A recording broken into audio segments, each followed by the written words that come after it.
এখন আমরা check out page customise করব। চেক আউট পেজ কাস্টমাইজ করার জন্য উপরে এখানে হোম পেজ লেখা আছে, এই ড্রপ ডাউনে আমি ক্লিক করব। ক্লিক করার পর চেক আউটে ক্লিক করব, নিচে একেবারে নিচে। ক্লিক করার পর এখানে লেখা আসছে যে আমি চাইলে চেক আউট পেজ এডিট করতে পারবো না, কাস্টমাইজ করতে পারবো না। গো টু থিম সেটিং এখানে লেখা আসছে, আমি এখান থেকে থিম সেটিং এ ক্লিক করব।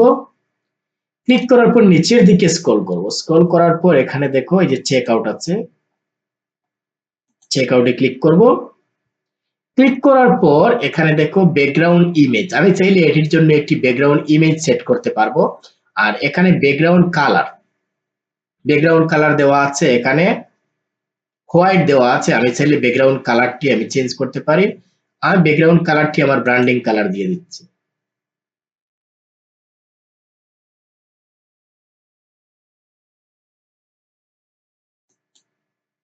এই কালারটি, অথবা আমরা আরো একটি গাঢ় কালারটি ইউজ করে দেখি, যেটি আমাদের ভালো মনে হবে আমরা এটি ইউজ করব।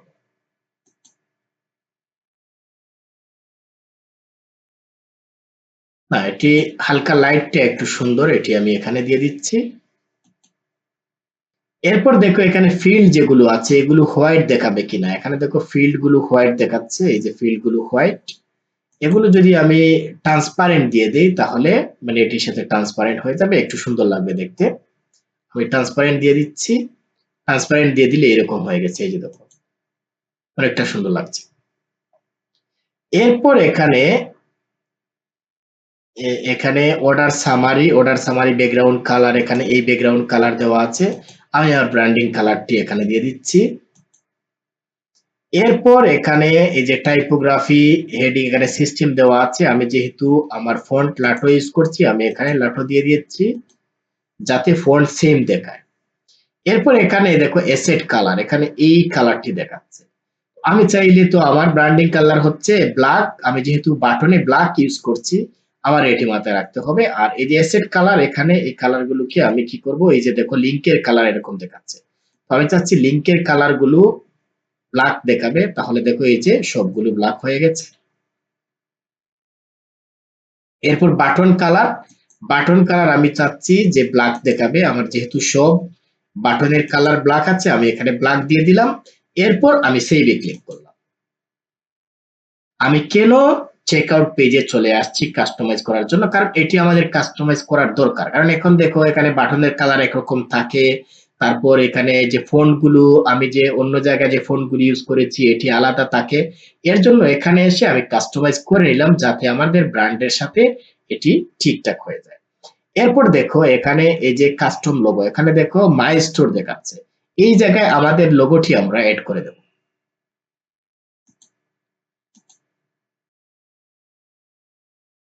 তখন এই জায়গায় আমাদের লোগোটি চলে আসবে।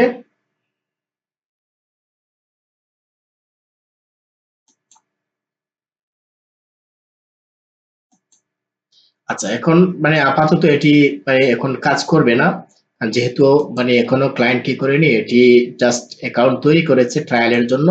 যখন এই স্টোরটি অ্যাক্টিভ হয়ে যাবে তখন এগুলো কাজ করবে, সমস্যা নয়। আমি জাস্ট এখানে দিয়ে দিলাম। আচ্ছা, এখানে বারবার ডকুমেন্টেশন দিচ্ছে, যখন আমি লোগোটা এখানে দিয়ে দিচ্ছি। ওকে, এরপর আমি সেভে ক্লিক করছি, সেভে ক্লিক করার পর এটি সেভ হয়ে যাবে। এই আমাদের কাজ শেষ। আমাদের কাজ হচ্ছে এতটুকু পর্যন্ত, আর যে কার্ড পেজে এখানে তেমন কিছু আমাদের করা লাগবে না।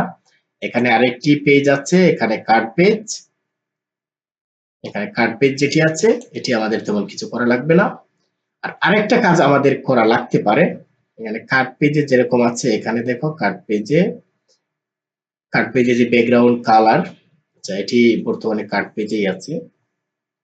আচ্ছা, এখান থেকে আমি কার্ড পেজে ক্লিক করছি।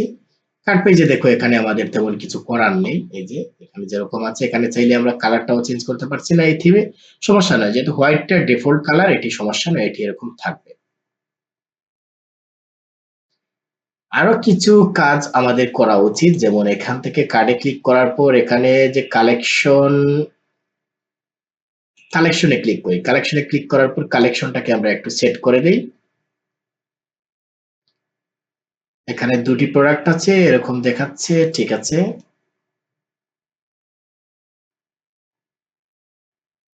আমি এখানে সেকশনে ক্লিক করছি, ক্লিক করার পর দেখি এখানে কোনো কিছু চেঞ্জ করার দরকার আছে কিনা।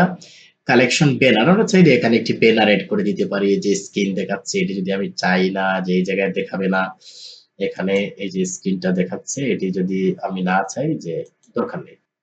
আচ্ছা, শো ডেসক্রিপশন এটি আমি এখান থেকে রিমুভ করে দিলাম।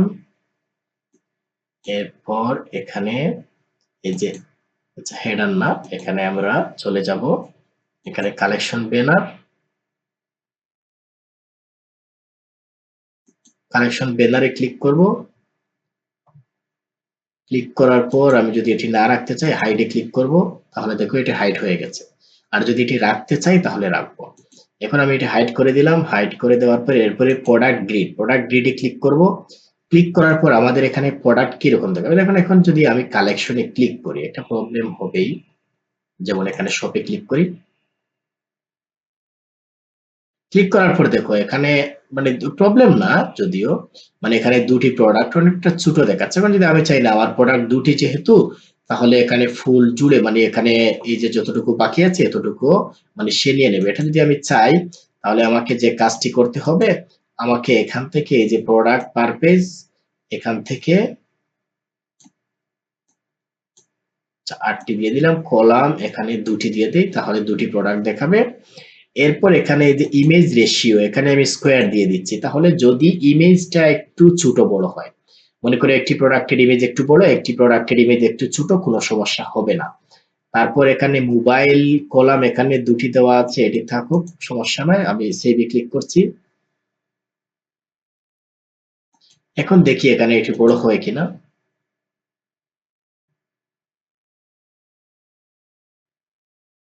এখন দেখো এই প্রোডাক্ট যেহেতু দুটি প্রোডাক্ট ছিল, দুটি প্রোডাক্ট একটু বড় আকারে এখানে দেখাচ্ছে আমাদের দুটি প্রোডাক্ট।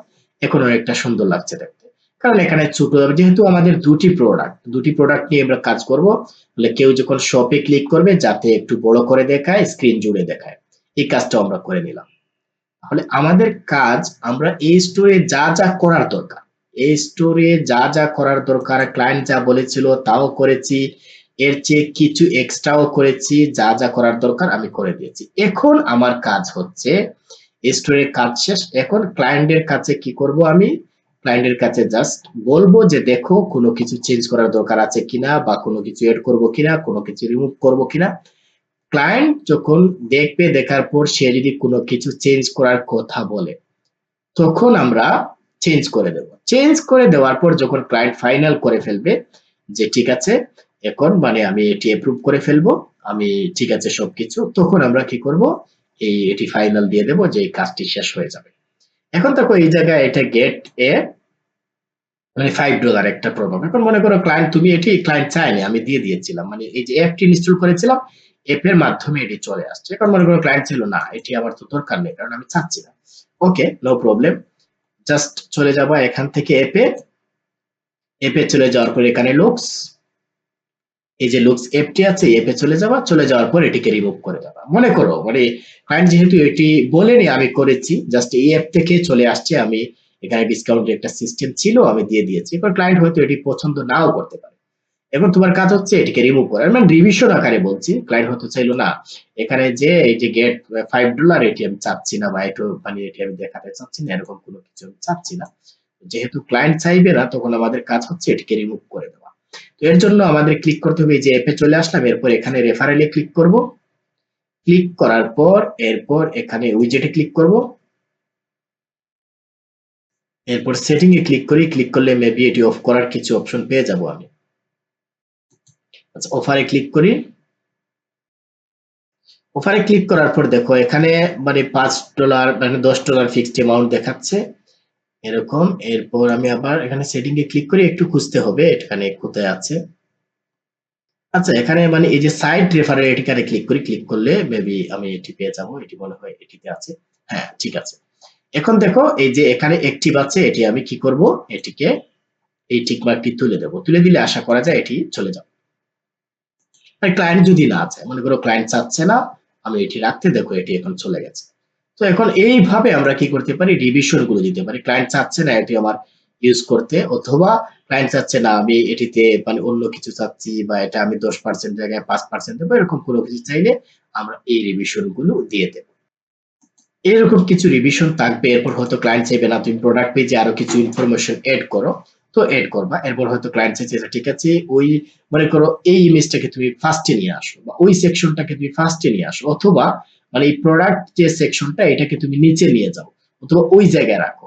এইরকম রিভিশন গুলো থাকে, এই রিভিশন গুলো আমরা দিয়ে দেবো। এই রিভিশন গুলো দিয়ে দেওয়ার পর আমাদের কাজ শেষ। যখন ক্লায়েন্ট আমাদের কাজ অ্যাকসেপ্ট করে ফেলবে তখন এই ফাইনাল ডেলিভারিটি আমরা দিয়ে দেবো। যদি কোনো মার্কেট প্লেস রান্টারে আমরা কাজ করি, মার্কেট প্লেস রান্টারে আমরা প্রজেক্টটি সাবমিট করে দেব। আর যদি আমাদের কোনো পার্সোনাল ক্লায়েন্ট হয় তখন তো আর মানে দেখা যাবে হয়তো ক্লায়েন্ট মানে যখন ক্লায়েন্ট এটি অ্যাপ্রুভ করে ফেলবে তখন দেখা যাবে হয়তো আমাদের পেমেন্টটা সম্পূর্ণ করে ফেলবে।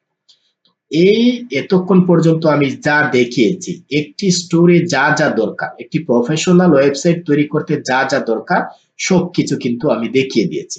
তো আশা করি আপনারা এরকম ওয়েবসাইট তৈরি করতে পারবেন এবং নিজের আইডিয়াকে কাজে লাগিয়ে আরো সুন্দরভাবে স্টোর তৈরি করতে পারবেন। আমি এখানে কিছু আইডিয়ার কথা এখানে শেয়ার করেছি বা অনেক কিছু দেখিয়েছি। বিভিন্নভাবে আমি স্টোরটাকে সুন্দর করার চেষ্টা করেছি। এই সিস্টেমটাকে কাজে লাগিয়ে আপনারা যে কোনো স্টোরকে খুব ভালোভাবে ডিজাইন করতে পারবেন আশা করি। শুভকামনা রইল। এইরকম একটি স্টোর প্র্যাকটিস করেন, এরকম মানে একটি নয় এরকম কয়েকটি স্টোর তৈরি করেন। তারপর অন্যান্য স্টোর গুলো দেখেন, দেখে এরকম স্টোর গুলো ফ্রি থিম দিই। ফ্রি থিম যতটি আছে মনে করো 12টি ফ্রি থিম আছে। আমি যদি শপিফাই থিম স্টোরে যাই, শপিফাই থিম স্টোর, তাহলে 12টির মতো ফ্রি থিম আছে। এই ফ্রি থিম গুলো সবগুলো প্র্যাকটিস করতে হবে। শপিফাই থিম স্টোর এই লিঙ্কে আমি ক্লিক করছি। এরপর এই ওয়েবসাইট থেকে অল থিমে ক্লিক করব। অল থিমে ক্লিক করার পর এখানে দেখো অনেকগুলো প্রিমিয়াম থিম গুলো আছে, তারপর ফ্রি থিম আছে। আমি এখানে প্রাইসে যদি ক্লিক করি তাহলে এখানে দেখো ফ্রিতে 12টি থিম আছে। আমরা চাইলে এই যে প্রিমিয়াম থিম গুলো এগুলোকে আমরা প্র্যাকটিস করতে পারি, এগুলো আমরা চাইলে ট্রায়াল করতে পারি, কোনো সমস্যা নেই, আমরা করতে পারবো। এই যে প্রিমিয়াম ফ্রি থিম অনেকগুলো থিম কাস্টমাইজ করে নিজের স্টোর তৈরি করো। তারপর বিভিন্ন আইডিয়াকে কাজে লাগাও, কোন সেকশন দিয়ে কিভাবে কি কাজ করা যায় এগুলো দেখে ফেলো। তাহলে যখন ক্লায়েন্টের কাজ করবে তখন দেখা যাবে এত বেশি খোঁজাখুঁজি করা লাগবে না, খুব সহজে বুঝতে পারবে কোন সেকশন দিয়ে কি কাজ করা যাবে। তো আশা করি বিষয়টা বুঝতে পারছি। এখানে 12টি থিম আছে, এই 12টি থিম ফ্রি থিম গুলো সবাই ভালোভাবে প্র্যাকটিস করো, আর প্রিমিয়াম থিম গুলো যেগুলো ট্রাই করা যায় ভালোভাবে এগুলো ট্রাই করে ফেলো।